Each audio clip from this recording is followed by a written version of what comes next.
So I'm still cooking. But we're here. We are finishing with the pierogi. So we had did the dough. We let it set. I had to do some other cooking. Now we got to roll this out. So we divide it up in two. And then we want to roll it out into 1/8 of an inch thick. So that we can, and just in case, so this is a French rolling pin that I'm using. So it's a little different. I used to have a marble one too. A marble rolling pin, but I don't have that anymore. But I kind of like this one better anyway. So you're going to make it kind of round. And you're going to have to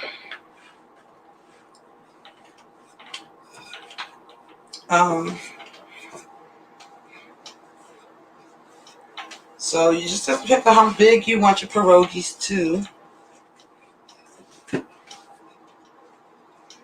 Rolling this out.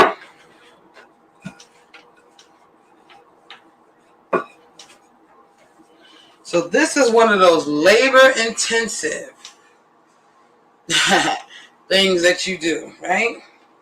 This is the one that because you care about your family and you want them to have good eating, right?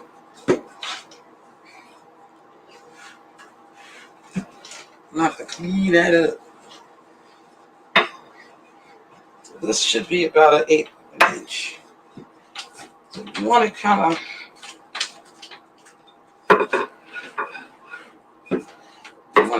of thin, you know, but not too thin, because you want it to be able to hold the filling in good, right?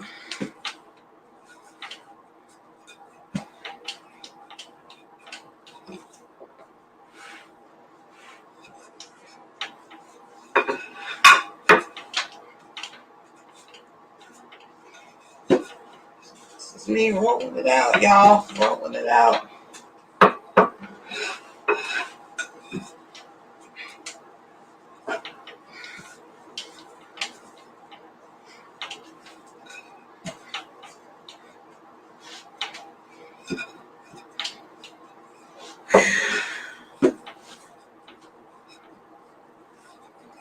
Almost.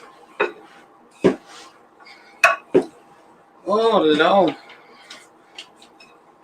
Yeah, this is getting nice and big. I need a bigger surface, don't I? Okay. It's starting to get rolls in here. There you go. Okay, I think this is almost it. This is right around here. I'm gonna get this a little bit lower. A little bit lower. This is it.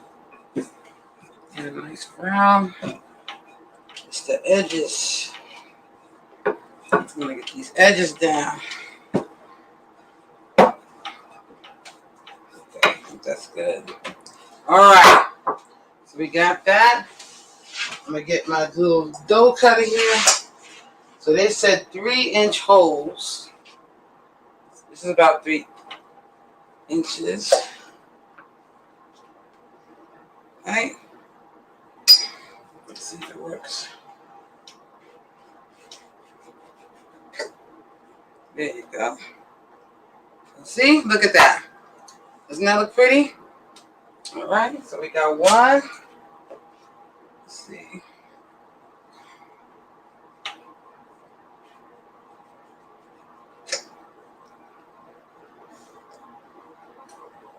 Two. I actually think I'm making them too big.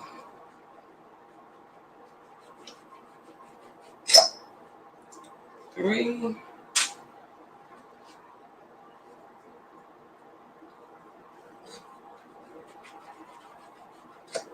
So if you're wondering where I get this, because it has such pretty little things on the end, as you can see. Pampered Chef. I got it when I had a show for them. to these might be some really big pierogies, but that's okay.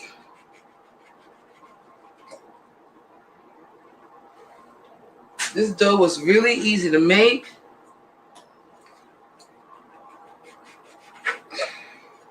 Even though it took time, it's still pretty easy to make. So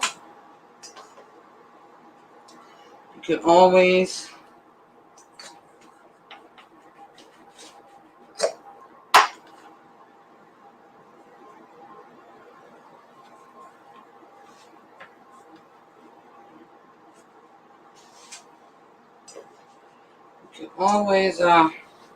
have the filling and just make the dough. And then just always have, they freeze really well, so you can always have pierogies on hand whenever you want it, right? You know, you can make it with different fillings. I might just try to make it with a more sweet filling, so it's more like a dessert versus savory, which is this one's more savory. But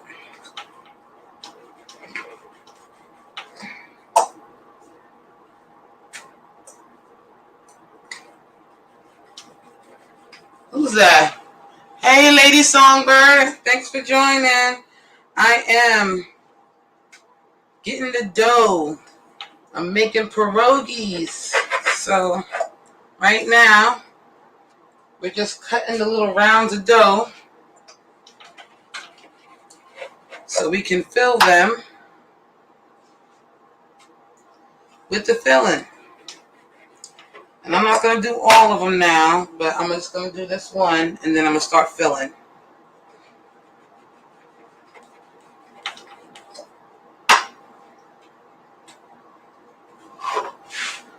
And then you take the scraps, and you know what you do. You roll it out some more, and see what you can get out of it, right? No dough goes to waste. Even though I think this is going to be hard to do because it's all, I don't know. We're going to see. But right now, we're going to let that go. And I'll come back to it. So I have another half to do. So what we're going to concentrate on right now is filling. So you get the dough. You finish the dough. You have now got all these little rounds, and you're going to do something with them. You didn't do this all for show, okay? You didn't do it all for show. So we're going to get some of this here, and we're going to set up our little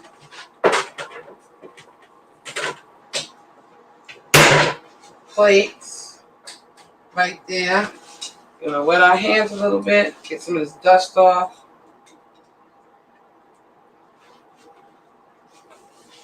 And I am going to get a plate really quick. I need this. That's already floured.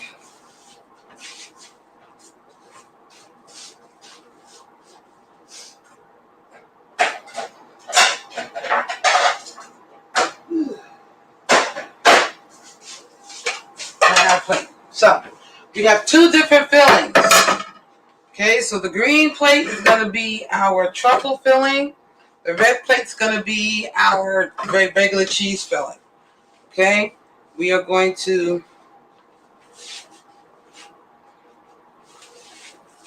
wipe down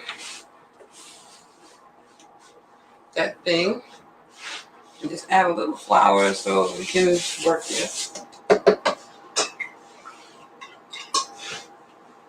And then get our heavy fork. So like I said, everywhere around the world pretty much has dumplings. These particular dumplings come from our Polish or Middle Eastern, Central Eastern, Central and Eastern Europe. Okay? These particular ones are Polish. right? So I don't know how many I have, but I'm trying to do half and half. This was our pierogi filling, so you can see it here.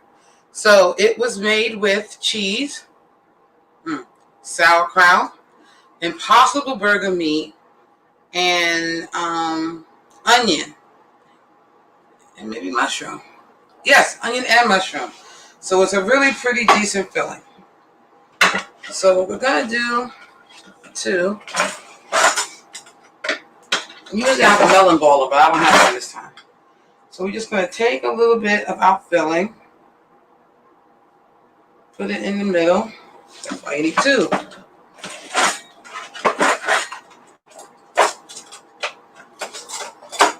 2 spoons. One to get and one to put on. Right? Believe it or not, this filling should be dry, not really wet. Right? Always put it on 1/2. Then we're going to, this may actually be too much filling. Let's take some of this out, right?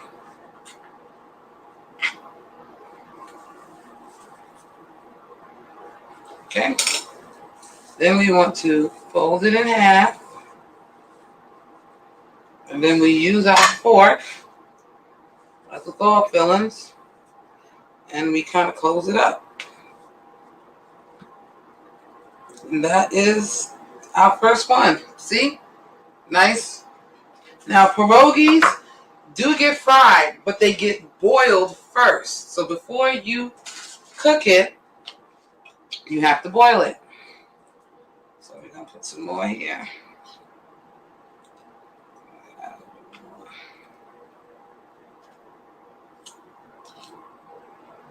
To it. So we're going to put these to boil.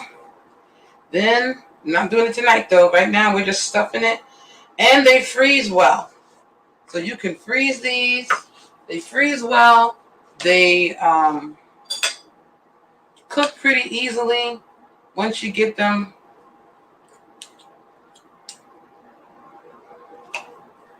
all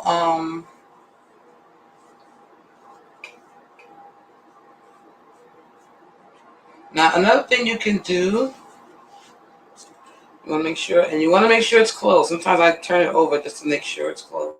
Side too. Okay?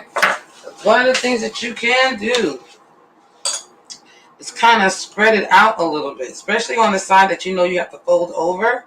That'll give you more room to do it. I'm checking out who's watching. Okay? So that way you're not spreading it out a little bit more. So when you do this, now you can add a little bit more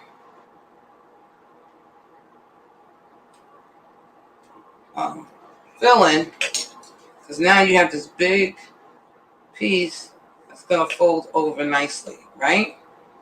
And you just time it with the fork.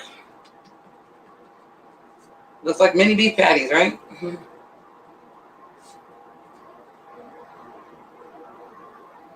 Sometimes, you don't get it like that. So this is very simple. We will boil these in the morning, and then we will fry it. Hi! Who else? Hi, my friend's business. Thanks for joining. We are making pierogies, which is from Poland. So I learned a couple of Polish words because I always like, when I do things from different cultures, to also use some of their language. And I forgot to do it earlier, but I'm going to do it now. So when I say hello, I will say it in Polish. So saying hello first is cześć. So you say, and that's an informal way of saying it. So you just say cześć, and it's like saying hello or hi. And then I'm going to go to the other two when I go to the other two.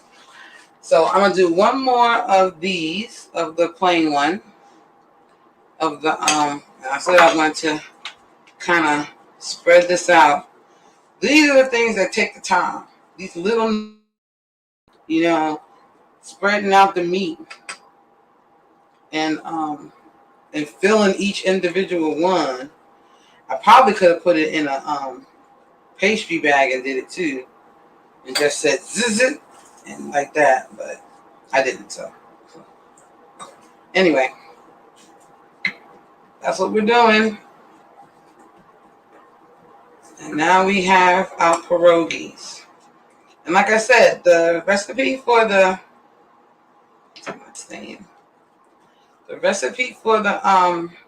dough is really, I mean, what takes dough the longer time is to just make sure that it's rising. That's what takes the longest. It's not necessarily, it didn't even take long to make the filling, but it's labor intensive when you have to, step by step fill. The labor comes in.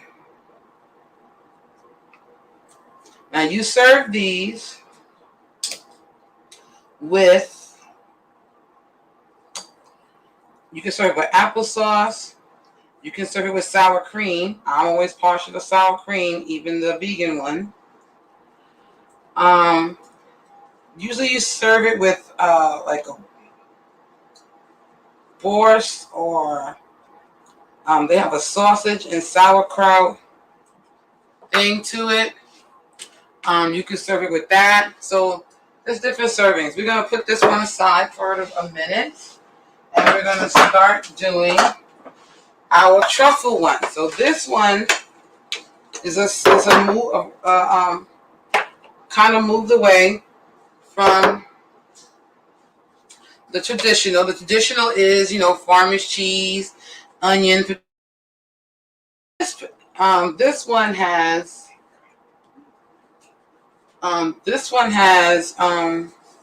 truffle cheese in it. So Alouette now has a limited edition truffle cheese.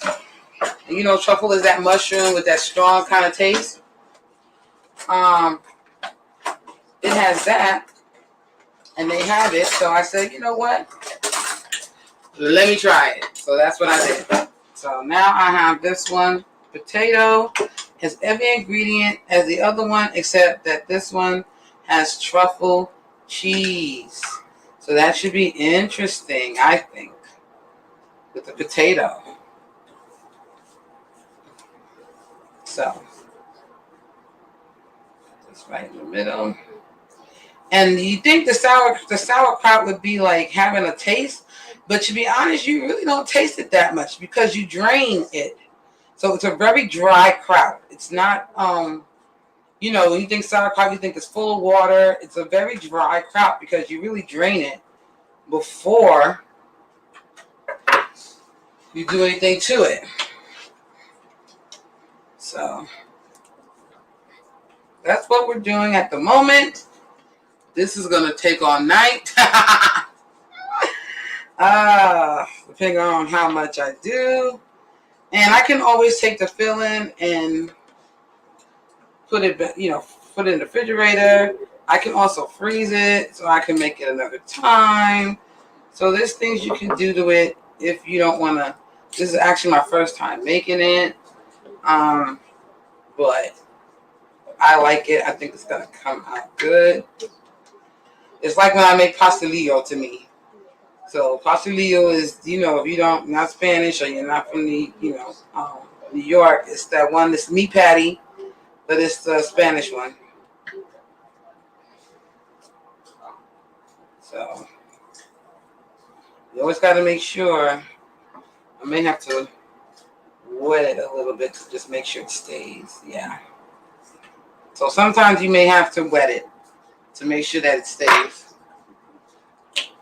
But so that's what we're doing.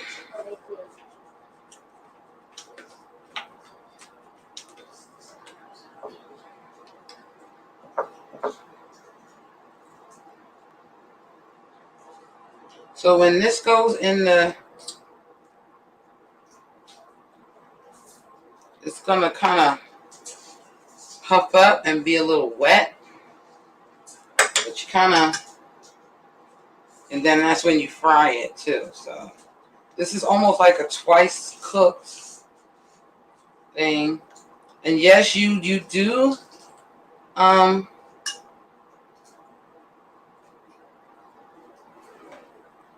do cook the potato first, then you mash it. I used my food mill and did it. It's not going to be perfect, but that's okay. I just wanted to close.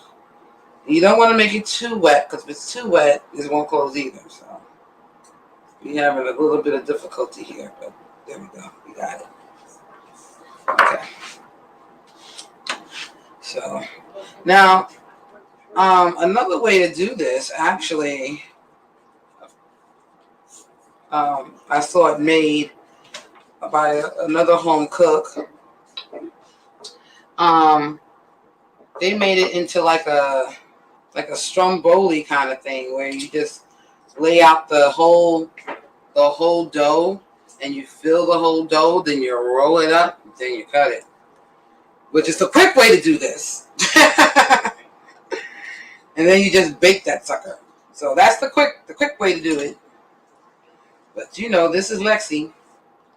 We want to do it authentic. So the authentic way is what we're doing right here. This is the authentic way. Take every little bit, take the time,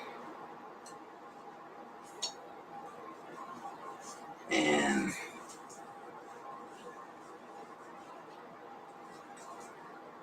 just make it. Sometimes you just want to do these things for family. I ain't doing this every year. Hi, reverse scenario. Hey, how you doing? Thanks for joining. So, once again, we're doing this Polish style, so we're going to say cześć, which is also hi. Hello. We're making pierogies, which is a dumpling from Eastern Central Europe. This one's particulars from Poland. And that's what we're doing. Mama cooking. So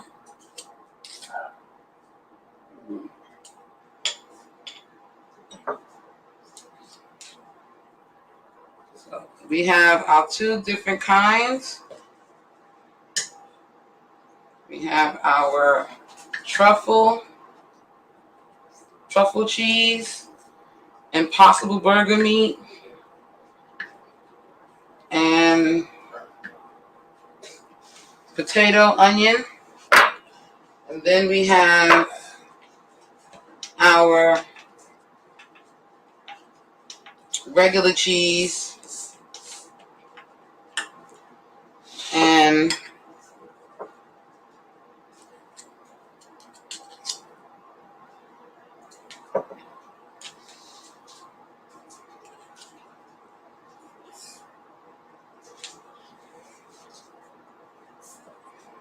whatnot.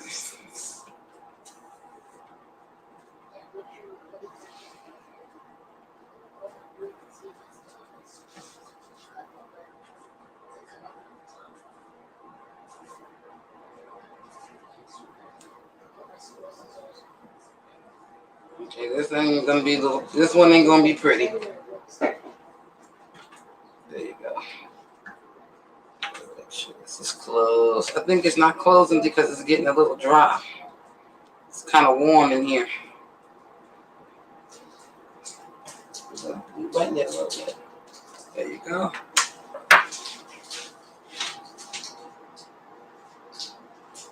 Yeah, it does look like a beef patty, right? I really gotta learn how to make those Jamaican patties. I really do. I like them. I need to learn how to make them. And cocoa bread. I'm from New York. Beef patty and cocoa bread is a staple. So I want to learn how to make that. When I was lived in on 233rd Street. No, it wasn't on 2. It was like 210 or something like that. There was this Jamaican bakery. They made the best cocoa. I ain't like the beef patty, but the cocoa bread was on point, girl. On point.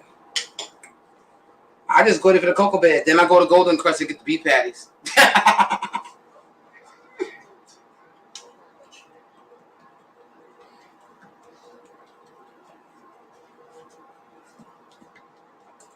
What is it you want, boo? 1,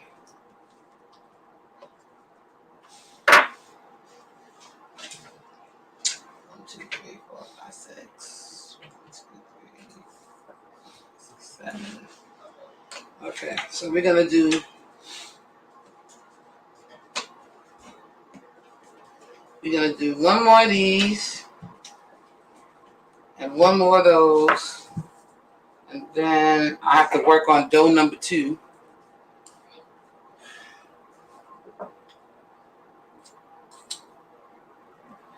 And then stay tuned for tomorrow, because tomorrow is the big day, and that's my big finish. It'll be the turkey, the mac and cheese, the stuffing will be completely done. It's already partially done, but it's going to be really done then. And the potato latkes, which is, what's that? Potato pancakes. Doing that too. And soup, but I'm not doing all that. I'm not showing all that. So for Thanksgiving, I'm having pierogies, turkey, sausage, chestnut, mushroom, cornbread, bread, stuffing. I just put it all together. Marinated. If you look at the show before, I did marinated greens, turnip, mustard, and collard. 2 soups, matzo ball soup and vegetable soup. Potato latkes, I think I already said. And probably I'm frying up some chicken, because just in case my kids don't eat the turkey. And then I have a pork loin. So I'm cooking all that. After I do all this cooking, guess what? I'm done. I'm done. I'm done for the weekend. So they picking after that, just so y'all know. So we're going to close this one up for now. And we're going to go back to the other one so that we have an even match. So once again, once we finish doing all of these, and I'll show that. That'll be part 3 tomorrow. We boil them first, and then we pan fry. Then we fry them. And that's how these get made. So they don't get baked per se. They get boiled and fried. You can have them just boiled. You don't like turkey? Turkey's nasty. Well, you do. I don't even like turkey just for the sandwiches. Like, my whole thing for Thanksgiving is, okay, I make a turkey so I can make me a good turkey sandwich. It's the one time I have a turkey sandwich on white bread with mayonnaise, lettuce, and tomatoes. And that's my perfect meal. That's the one time I have that sandwich. I don't do that sandwich no other time but Thanksgiving with my turkey. Because my turkey's good. Yeah, I don't know whose turkey you've been eating, but my turkey is.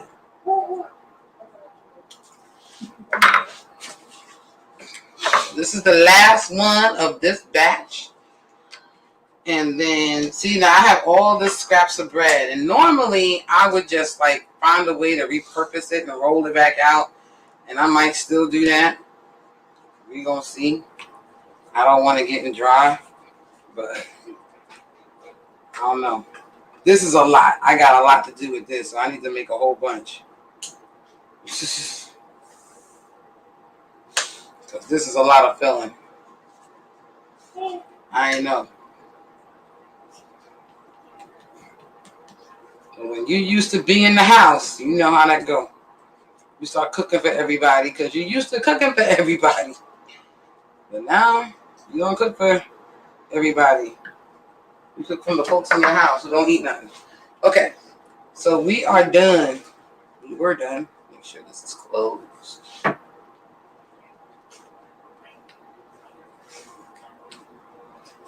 Okay, so that was it. So this is our pierogi plate. These are our plain cheese pierogies, and these are our truffle cheese pierogies. And then today, we're going to put them away to be prepared tomorrow. Tomorrow we boil, we fry, and we get everything together so that we can have this family meal for the holiday. So thank you for joining me. Be on the lookout for part 2. I will be doing some TikToks or some lives in between the day. And don't forget to check out on Friday, I'll be doing Black Friday jewelry sale, $5 jewelry Friday. Selling out my $5 jewelry all day. All day. So you might get some surprises. You might get a prize. Who knows? We'll see how it goes when it comes up. Yeah, I do have jewelry for some for men, not as much as for women, but I do have some men's jewelry too. So I will be showcasing what I have all day Friday. So thanks for joining me tonight, though, and I will see you tomorrow. So 2 more words to learn that I learned in Polish. So the first one is I said goodbye, but I also like to say see you later. So how do you say that? It's na razie. So na razie, see you later. Polish. Willing, I ain't mess it up, but I don't think I did because I had a little cheat sheet right there. And then if I want to say thank you, by the way, na razie always also informal. It's not a formal way to say goodbye. But you're not really saying goodbye, you're saying see you later, but it's not formal. It's casual. Na razie. Then, if I want to say thank you, like thank you for joining me, it's, hold on. Dziękuję. Dziękuję is thank you. Dziękuję. Dziękuję is thank you. So, cześć is hello, informal. Na razie is see you later, also informal. And thank you is dziękuję. Yo, not Joe, yo. So it's dziękuję. Dziękuję. There you go. So, na razie and dziękuję. Ah.